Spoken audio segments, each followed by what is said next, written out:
Իդեալ համակարգը տեղաբաշխում է 1 միլիարդ դրամի գովազդային ֆոնդ նորակառույց բնակարանների բոլոր շահառուների միջև։ Յուրաքանչյուր ընտանիք կարող է ստանալ 500,000 դրամի սերտիֆիկատ, որը կդառնա ձեր առաջին քայլը բնակարանը երազանքի տուն դարձնելու ճանապարհին։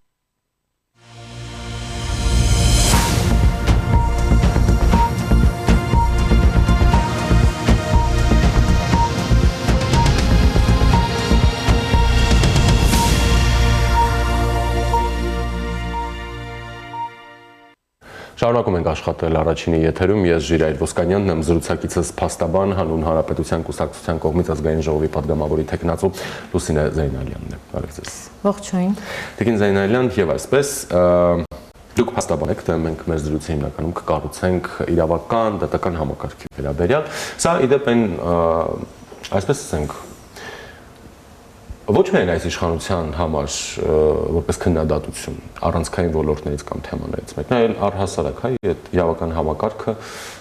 մեր պետության առանցքային հիմնասյուներից մեկն է մանավանդ հաշվի առնելով Հայաստանի ներկայիս կացությունը կամ ձգտումները, հա, լինել ժողովրդավարական, կայացած ինստիտուտներով, ունենալ իսկապես արդարադատ համակարգ եւ այլն։ Եթե սկսենք այսպես ասած առաջարկներից ձեր նաև ծրագրային, հա, ու ըստ դրա հասկանանք, թե ինչու է առաջացել նման առաջարկների անհրաժեշտություն, այսինքն դրանով էլ նաև կհասկանանք, որոնք են այն խնդիրները, որոնք այսօր ծառացած են դատական համակարգի համար, որը եւս իշխանության բարձրագույն ներկայացուցիչները բնորոշում են օրինակ խայտառակ։ Շնորհակալություն։ Այսինքն որոնք են առանցքային բաղադրիչները, հա, դատական համակարգի անկախություն, դատավորների վեթինգ, ինչ Ամենակարևոր առանցքային խնդիրը այսօր դատական իշխանության անկախության ապահովման երաշխիքներն են, որ այսօրվա մեր պրակտիկայում շատ խեղաթյուրված վիճակում է գտնվում, որովհետև 91 թվականին, երբ որ մենք անկախացանք, ձևավորվեց այդ դատական համակարգը, դատական իշխանության համակարգը իր ճյուղերով, բոլորը իրենց հերթի փորձեցին ձևավորել, նաև ներկայացնել որպես անկախ ինստիտուտ։ Բայց ես որպես գործող փաստաբան, իրավապաշտպան, առնչությունս դատական համակարգի հետ բավականին երկար տարիների փորձ ունի, ես կարող եմ հետևության գալ, որ մենք դեռևս անելիքներ շատ ունենք եւ դատական համակարգի փոփոխությունը ինքնին շատ կարեւոր է կառավարման, մեր պետության կառավարման ձևերի համար։ Այսինքն մենք պետք է մեր ժողովրդավարական պետությունում բնակչությանը, մեր քաղաքացիներին ապացուցենք, որ դատական համակարգը ինքնին անկախ է եւ անկախ է որոշումներ կայացնում։ Այսինքն օբյեկտիվ քննություն պետք է ապահովեն։ Բայց այսօրվա մեր իրականության մեջ մի փոքր այլ պատկեր ունի, որտեղ այդ պատճառով ենք մենք ներկայանում եւ մեր տեսլականը ներկայացնում մեր քաղաքական ծրագրի մեջ, որ այո, մենք ունենք անելիքներ, դատական համակարգի բարեփոխումները ամենահիմնակարային առանցքային են, որ պետք է կառուցվի պետության հենց հիմքերը հենց դատական իշխանության վրա են հիմնված։ Դուք կարևորեցիք դատական իշխանության անկախության երաշխիքները։ Իշխանությունը ասում է մենք չենք զանգում դատավորներին։ Սա երաշխիք չէ։ Փոխաբերական իմաստով ես կվերլուծեի, որովհետև եթե մենք նայենք, իզուր չէ, որ ես նշեցի 1991 թվականից, մենք ունեցել ենք 4 առանցքային ղեկավարներ պետության եւ այսօրվա դատական համակարգում կասեի, որ դատավորները եւս բաժանված են։ Այդ համակարգերի միջև, այդ համակարգի իհարկե, որովհետև դատավորներ կան, որ ներկայացվում են, այդ դատական ակտ է հրապարակվում, ներկայացվում է, քանի որ Քոչարյանի ժամանակահատվածում է նշանակվել դատավոր, բնականաբար նրանց օգտին պետք է կայացնի։ Այսինքն հասարակության մեջ նման կարծիք կա ձևավորված։ Եթե դա նշանակված դատավոր է մեկ այլ ղեկավարի օրոք, կապում են այդ ղեկավարի հետ։ Մենք որտեղից ժողովրդին եւ քաղաքացիներին ներկայացնենք եւ ապացուցենք, որ դատական իշխանությունը անկախ է եւ միշտ անկախ է լինելու։ Այդ պատճառով մենք մեր ծրագրում հիմնակարային փոփոխությունների առաջարկով ենք ներկայանալու, մեր ծրագիրը ներկայացնելու ենք եւ կասենք թե ինչ փոփոխություններ, բայց այն որ ամենակարևորը դատական համակարգի անկախության երաշխիքների ապահովումն է, դա միանշանակ պետք է մենք նաեւ մատուցենք մեր բնակիչներին եւ քաղաքացիներին, որպեսզի ընկալելի լինի, թե որտեղ է անկախ այդ զանգերի ներկայացված զանգեր չեն կատարվում, զանգեր չեն ստանում, բայց դաստվերային տեսարաններում են լինում, քաղաքացին չի տեսնում։ Այդ հիմքով մենք փորձում ենք դատավարությունների թափանցիկությունը, դատական համակարգի աշխատանքների թափանցիկությունը, մատչելիությունը, հրապարակայնությունը ներկայացնել մեր քաղաքացիներին, որպեսզի ավելի այդ վստահության խնդիրը առաջանա դատական համակարգի նկատմամբ։ Մեր անելիքները հենց այդտեղ են։ Համեմատած օտարերկրյա պետությունների դատական համակարգերի հետ, որովհետև չէ որ մենք ընդեղից ենք ներմուծում մեծ մաս մոդելները պրակտիկայի, մենք ներմուծում ենք դրսից։ Այսինքն այդ անկախության երաշխիքների մեջ նաև այդ բարևարկություն ասված եւ այլն։ Բարևարկությունը միանշանակ։ Այդ նույն վեթինգն է։ Վեթինգը դա հետագայում եկեք առանձնացնենք վեթինգի մասով դատական ակտերի կայացման հետևանքների հետ կապենք, որովհետև Եվրոպական դատարանը բազմաթիվ ընդդեմ Հայաստանի ունի դատական ակտեր, որոնք քրեական գործերը, քաղաքացիական, վարչական տարբեր գործեր անցել են մեր ամբողջ Հայաստանի Հանրապետության դատական համակարգով երաստիճան եւ այլն եւ հասել են Եվրոպական դատարան, դատարանը համարել է, որ կա արդարադատության խեղաթյուրված իրավիճակ, մարդու իրավունքների խախտում եւ ընդդեմ Հայաստանի մենք ունենք մի շարք դատական ակտեր։ Օրինակ ակտուալ այսօր մարտի 1-ի դատական ակտը։ Եվ սեպտեմբերի 1-ի Եվրադատարանի արդեն որոշում։ Այո, հենց հղումս դրան էր։ Թվում է թե սա այն այդ խրթին համակարգում, հա, ամենա այսպես ասած հեշտ լուծելի հարցերից մեկը պետք է լիներ, օրինակ երբ որ կան դատական վճիռներ, որոնք գնացել են միջազգային ատյաններ, այնտեղ արձանագրվել է հենց այդ արդարադատության խեղաթյուրումը եւ այլն, հա, ու որևէ հետևանք չի ունենում այդ վճիռները կայացված դատավորների համար։ Բացում ենք եւ կանչում ենք հարգելիներս, շնորհակալություն, ցտեսություն, առնվազն։ Բարևարկության մեջ, որովհետև եթե ժամանակ առ ժամանակ յուրաքանչյուր դատավոր ներկայացնի իր կատարած աշխատանքը, հա, նախկինում ինչ աշխատանք է կատարի եւ ինչ արդյունքներ է ունեցել, այդ կատարած աշխատանքի արդյունքների շրջանակում եթե մենք կունենանք Եվրոպական դատարանի դատական ակտեր եւ դա պետության, չէ՞ որ պետությանն է վերաբերվում եւ պետությունը իր կողմից պետք է միջոցներ ձեռնարկի, նաեւ բարևարկության շրջանակներում դատավորին պատասխանատվության ենթարկել, ոչ թե տարբեր պատճառաբանություններով ծանոթագիր ուշ ուղարկեցիր, այս մի դատական նիստը ինչ որ ժամային առումով ուշ եղավ կամ առաջ եղավ, այլ պետքա լինի հստակ պայմաններ դատավորների համար, որ յուրաքանչյուր դատավոր օրենքի կիրառելիության պայմաններում կարողանա օբյեկտիվ դատական ակտ կայացնի, որպեսզի հետևանքը հասկանա։ Օրինակ, թեկուզ այս պարզ տրամաբանությամբ էլի։ Դե մենք օրենսդրություն չունենք։ Այս պահին օրենսդրական փոփոխությունների եւ փաթեթա պետք քննարկել, դա արդեն չեմ կարծում այս համագումարում հնարավոր կլինի, դա հետագայի խնդիր է, եթե մեզ հաջողվի մենք ներկայացնենք, միանշանակ մենք դատաիրավական բարեփոխումներում ունենք բազմաթիվ առաջարկներ օրենսդրական նախագծերի տեսքով եւ նաեւ ինչու՞ չէ դատավորների անկախության երաշխիքների մասին պետք է ներկայացնենք, ինչպես նաեւ նրանց պատասխանատվության, բարևարկության, ստուգման վերաբերյալ հաշվետվողականություն։ Այո։ Այսինքն ցանկացած դատավոր պետք է հաշվետու լինի իր կատարած գործողությունների առումով, որպեսզի չդառնա այն, որը որ այսօր ձևավորված է դատական ակտը հրապարակելուց հետո ինքը որևիցե պատասխանատվություն չի կրում վերադաս դատական ատյանների կողմից վերանայման արդյունքների մասով։ Այս մասը պետքա վերանայվի, որպեսզի ցանկացած քաղաքացի էլ փորձի անցալել, որ դատավորը եթե փորձի սուբյեկտիվ վերաբերվել տվյալ քրեական գործին, քաղաքացիական վարչական գործերին, արդյունքում լինելու է մեկ իրավիճակ, ինքը բողոքարկելու է մինչև վերին ատյաններ ընդཐུպ Եվրոպական դատարան, միևնույն է Եվրոպական դատարան դա ամենախիստ դատական ատյանն է, որը կարող է պատասխանատվության ենթարկել տվյալ դատավորի վարքագիծը եւ կիրառելիությունը օրենքի եւ մեկնաբանությունը։ Եթե նման իրավիճակ ստեղծենք, ինձ թվում է այդ ձեր ասած զանգերը իրականում երաշխիքներ կլինեն, որ զանգերով ոչ մի դատավոր չի փորձի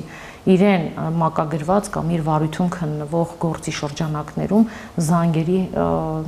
չգիտեմ, կամայականությունները կամ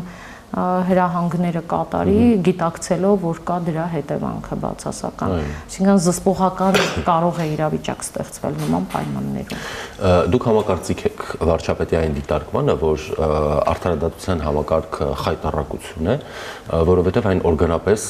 իշխանության մի թևը օրգանապես կապված չէ պորտալարով ժողովրդի հետ, եւ այդ հարցը կլուծվի նոր սահմանադրությամբ։ Այսինքն նոր սահմանադրությունը կընդունենք, այս համակարգը կկապվի պորտալարով մեզ հետ ու երևի ինչպես հեղափոխության ժամանակ էին ասում, աշխատեք նոր իրողության պայմաններում, նրանք էլ կսկսեն աշխատել նոր իրողության պայմաններում։ Ես ինչքանով որ հասկանում եմ, նախ սահմանադրության նոր տեքստին չենք տիրապետում, որովհետև դա դեռևս հրապարակված չէ եւ չենք հասցրել ուսումնասիրենք, թե այդ պորտալարը որտեղից է դուրս գալիս եւ որտեղ է գնում, որպեսզի պատճառական կապը մենք կապենք դատարանների եւ սահմանադրության առնչությանը, որովհետեւ դատավորներն էլ իրենց սահմանադրական օրենքները ունեն եւ առնչվում են այդ օրենքների հետ։ Եթե նման փոփոխությունները մեզ հասանելի լինեն, այդ ժամանակ ես ինքս կարծիք կարող եմ հայտնել, իսկ ինչը վերաբերվում է այնքանով որքանով որ ինքը ներկայացրել է ատենակալների հետ կապված, ատենակալների հետ կապված ես մեկ անգամ ինձ հաջողվել է ներկայացնելու երթվյալ ատենակալների ինստիտուտը ինքը, այսինքն միանգամից ստեղծվող համակարգ չէ, դա պետք է խորքային աշխատել, արմատական պետք է ընտրությունները ճիշտ կատարել, ինչպես նաև երթվյալ ատենակալների բարեվարկության խիստ պայմաններ պետք է սահմանել, այսինքն մենք կարող ենք տարբեր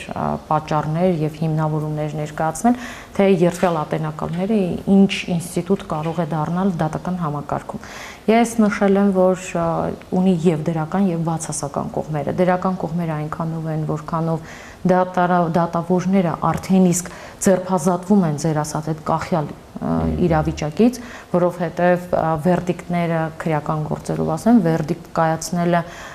ինքնին դատավորից արդեն իսկ կախված չի լինում, այլ երթվյալ ատենակալներից է կախված լինում եւ ունի իր բացասական կողմը, քանի որ մեր տարածաշրջանը շատ փոքր տարածաշրջան է, գրեթե բոլորը բոլորին ճանաչում են,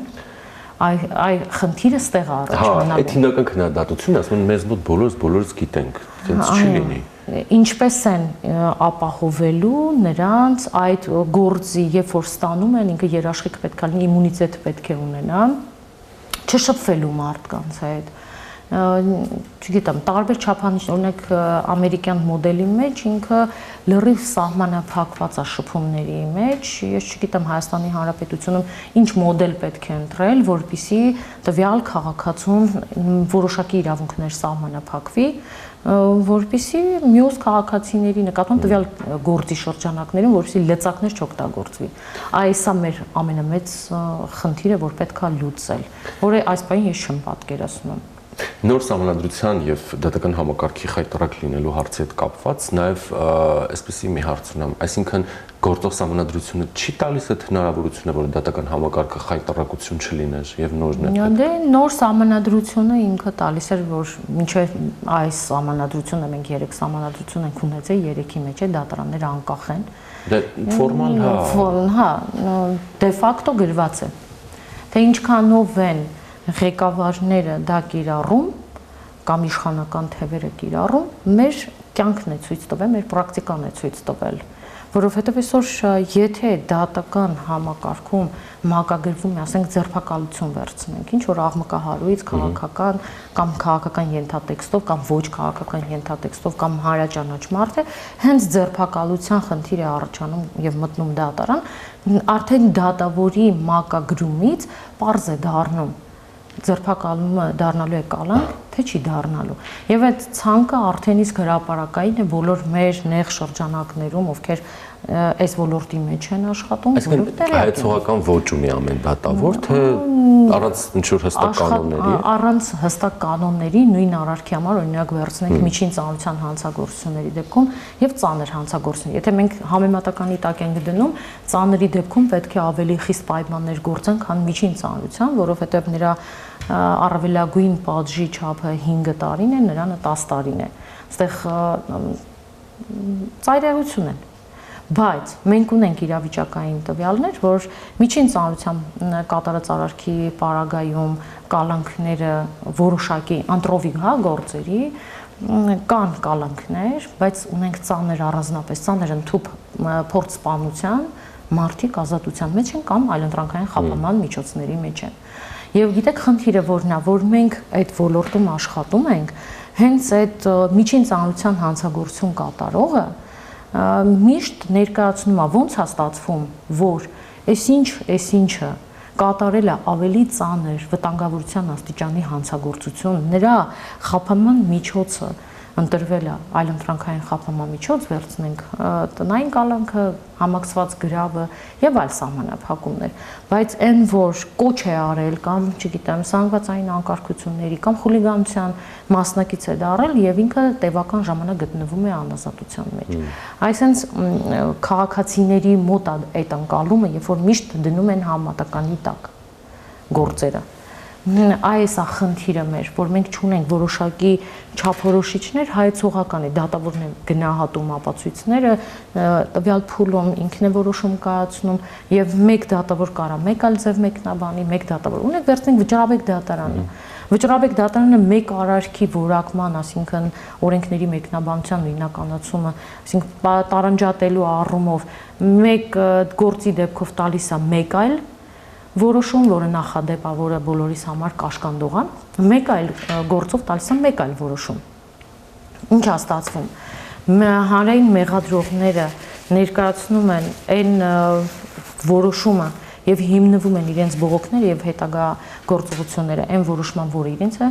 նպաստառու, իսկ պաշտպանական կողմը օգտագործում է նույն իրավիճակում մեկ այլ դատական նախադեպ, որը որ պաշտպանական կողմին է նպաստառու ու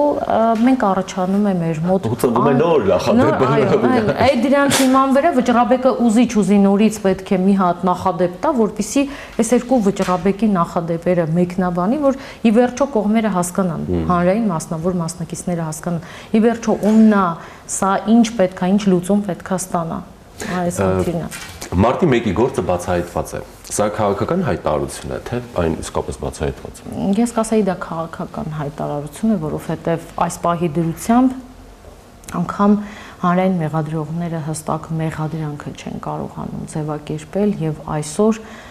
մինչև այս պահը, քանի տարի արդեն անցել հեղափոխությունից, չեն կարողանում այդ հարցի լուծումը իրավական ոլորտում որոշելու եւ մեղադրանքները ներկայացնելու։ Տեսեք, քանի տարի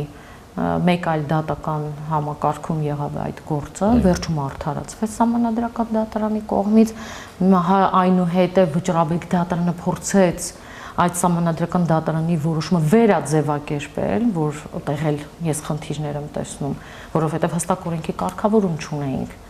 Եվ այդ վերաձևակերպումների պայմաններում դատավարական եւ նյութական սխալների ա բերում, որը պաշտպաններն են նշում դատարանում,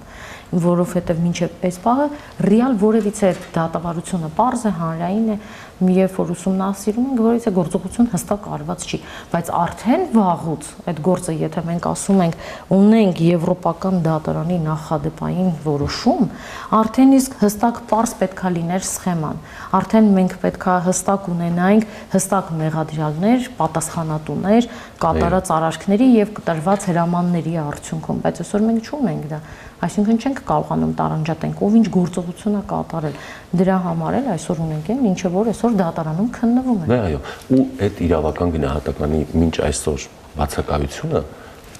այսպես ասենք, ազդում է նաև քաղաքական process-ների վրա։ Մարդիկ, որոնք ենթադրաբար պիտի լինեին այդ իրավական գնահատականի շահառուները, այսօր դարձել են երկիր ղեկավարելու շահառուներ։ Եվ ես կասեմ, որ մի փոքր քաղաքական ոլորտում, եթե թեքվում ենք դեպի քաղաքական, գիտեք ինչն էր ինձ համար ապշեցուցիչը, երբ որ մեղադրյալի կարգավիճակ ունեցողը, ով այսօր հայտ է ներկայացրել լինելու երկրի թիվ 1 ղեկավար եւ իրեն համախմբել է տարբեր քաղաքական ուժեր, դատարանը համաձայնվում է հաջորդ դատական նիստը նշանակել ընտրություններից հետո։ Հարցեր են առաջանում, ինչ, այսինքն դատարանը ինչ է ակնկալում այդտեղ դատական։ Իսկ երբ որ մենք փորձում ենք, օրինակ ես փորձում եմ վերցնել հանգիստ, որպեսզի նաև զբաղվել այլ գործերով, դատարանը ինձ պատասխանում է դատավարական նման կարգ չկա, որ դա համարենք հարգելի։ Հիմա իմ համար էլ է հարց առաջանում, ես ինչպես դա օրենքը ոնց են մեկնաբանում, հիմա միտեղ կարա դա ընդունելի լինել, հարգելի համարել եւ հնարավորություն տալ տվյալ քաղաքական թիվ 1 ներկայացուցչին դատական նիստերը հետաձգել ապրիլից մինչև հունիսի 15-ը, տեսեք ինչ գործ եւ ինչքան ժամանակահատված եւ մեկ այլ դեպքում երբ որ մենք էլ ծանրաբեռնված ենք դատական նիստերով մեզ դատարանները այլ դատարաններ ասում են ընդունելի է ձեր պատճառաբանությունը որ դուք քարոզարշավ եւ այլ մնացած գործընթացով եք զբաղվելու բայց դատավարության մեջ չկա նման նորմ որ կարա քաղաքական հայտ ներկայացնելու պայմաններում եւ քարոզարշավին մասնակցելու պայմաններում ձեր բացակայությունը համարենք հարգելի եւ դատական նիստերը հետաձգենք ինչի ես պետքա մերժվեմ, ես էլ եմ նույն հարթության վրա, ինչպես նաև ինքը։ Մեկ դատարան գնահատում է այսպես, մեկ այ դրա համար ենք մենք ներկայացնում, որ օրենքի առաջ բոլորը պետք է հավասար լինեն։ Բայց այս դեպքում կարող եք ասել, որ դատարանը սպասելու է ընտրության արդյունքներին։ Մեկ էլ Մարտիրոս Քոչարյանը ընտրվում է։ Եթե Քոչարյանը ընտրվեց որպես թիվ 1 ղեկավար կամ մեծամասնություն կազմեց, այսօր եթե մենք գնահատում ենք քաղաքական դասավորվածությունը, ես ասեմ, որ ռեալ, եթե մենք նայում ենք մեր ձևովի շարժումը, նայում ենք Ծառուկյանի Բարգավաճ Հայաստանի շարժումը, հստակ պարզ ակնհայտ է, որ ոչ մեկ չունեն վարչապետի թեկնածու։ Միակ վարչապետի թեկնածուն համարվում է Ռոբերտ Քոչարյանը։ Միանշանակ ստեղ այլ երկրորդ տարբերակ մենք չունենք։ Պետք է ենթադրել եւ քաղաքացիները հասկանան, թե իրենց քվեները ուր է գնալու։ Մինչեւ հայտ ներկայացնելը բոլոր քաղաքական ուժերը նշում էին, որ ունենք, դեռևս չենք ներկայացնում, հետապնդումներից խուսափելու եւ այլն։ Մենք չենք տեսնում, որ մեր ձևովի հետապնդումները արդեն թիվ չկա։ Սկիզբը երևա, վերջը չերևում, ամեն օր մենք սպասում ենք, որ պետքա ինչ-որ մի բան լինել։ Երբ որ ինչ-որ մի հատ խնդիր առաջանում, արդեն դառնում են զո ներկայացնում են, որ իրանք կարիք ունեն, ինչ-որ պատճառներ ունեն։ Ես կասեի, որ օրինակ 3 քաղաքացու տոններ նայում եմ ուղիղ եթերները, տեսնում եմ քաղաքացիներ, որ հստակ համակարգված, դասավորված եկել էին հենց այդ վայր, կոնկրետ իրենց ձայնը բարձրացնելու եւ այլ տեղերում ապացուցելու, որ իրանք կատարել են իրենց հանձնարարականը։ Այդ ակնհայտ էր, որովհետեւ նշում էին ընդդիմադիր հեռուստաընկերությունների լրագրողներին միայն կտան հարցազրույցներ եւ գոռում են եւ այդ գոռալը ինչ որ ձայնի բողոքի ակցիա էր, ես տենց էլ չհասկացա։ Մեկ բան էր, որ դա քաղաքական պաստառների տակ էր, քան Շնորհակալություն, ընտրարշավը սայերի ետևում չէ, վստահաբար դատական համակարգի մասին շատ ենք խոսել, շնորհակալ եմ։ Զրուցակիցս Փաստաբան հանուն Հանրապետության կուսակցության կողմից ազգային ժողովի падգամավորի թեկնածու Լուսինե Զենյալյանն էր, ես Ժիրայր Ոսկանյանն եմ, մնացեք Առաջինի հետ։